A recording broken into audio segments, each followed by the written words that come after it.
Ici, on a les boutons du contrôleur de la machine. Je vais vous expliquer à quoi ça sert. Ici, on a le bouton d'urgence. Si jamais il y a quelque chose qui se passe sur la machine qu'on veut l'arrêter immédiatement, on appuie sur le bouton d'arrêt d'urgence. Ça, ici, on l'a vu pour le démarrage de la machine, c'est pour allumer la machine. Ici, si jamais il y a une alarme quelconque, puis qu'on n'est pas capable de l'enlever avec le reset, on va devoir appuyer sur le bouton bleu, mais c'est rare qu'on l'utilise. Ici, on a des boutons importants. Ça, c'est le bouton Edit. Il faut activer l'Edit si on veut modifier un programme, par exemple les numéros d'outils, les hashes ou peu importe les coordonnées. Il faut être en mode Edit. On a le mode mémoire.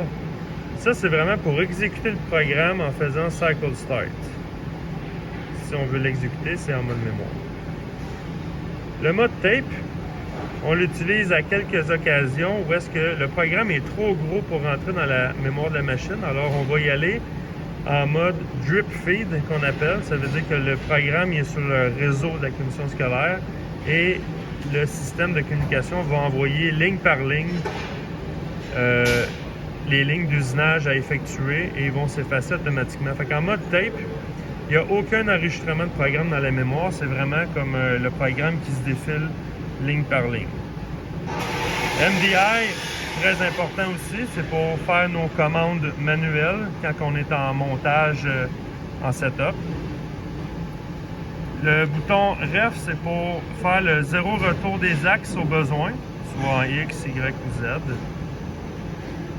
Le bouton Jog, c'est qu'on peut déplacer les axes avec les boutons ici, sans nécessairement utiliser la roulette là, en tournant plusieurs tours. On pourrait aller en mode jog. Si je vais par exemple en Z-, j'appuie sur le Z, on voit que la tête descend. C'est vraiment géré par les boutons qui sont ici. Handle, ça on l'utilise souvent, c'est pour utiliser la manivelle avec les différents axes et les différentes vitesses. Ça, on va l'utiliser pour, par exemple, si on a besoin de centrer avec un palpeur, avec un edge finder ou faire de l'usinage manuellement, on va utiliser le mode handle. Ce bouton-là, on ne l'utilise pas, c'est pour les changements d'outils.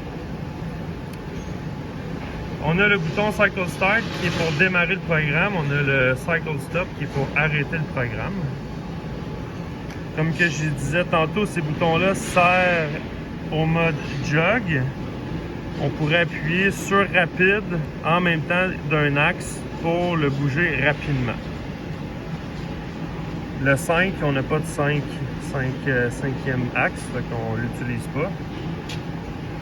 Ensuite, on a les boutons pour le RPM. Ça, c'est vraiment pour faire tourner la broche manuellement. On le met à on, start, on peut l'arrêter. Ça non plus, on ne l'utilise pas tant que ça. Ici, on a les avances rapides en G00. On est à très très basse vitesse, 25%, 50, 100%. Ici, on a le curseur pour régler le pourcentage du RPM du spindle. Ça veut dire que si on est à 1000 tours, à 100%, on va être à 1000 tours. Si on descend à 50%, ben on va être à 500 tours. C'est pour gérer la vitesse du RPM. Même chose ici à côté, ça c'est l'avance programmée, le feed.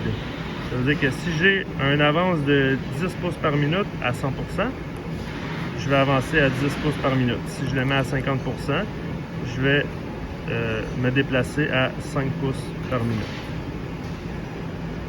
Ensuite, single block, si on veut exécuter le programme ligne par ligne, ce qui est intéressant au début quand on exécute la première fois le programme. On a le optional stop, qui est justement à chaque fois qu'il va lire un M01, il va s'arrêter. Les autres boutons, on ne les utilise pas, fait que je n'expliquerai pas leur fonctionnement. Bon, ça évidemment, c'est pour ouvrir la machine, fermer la machine. Et les derniers boutons qu'on va utiliser, c'est le flood, ça veut dire le coolant.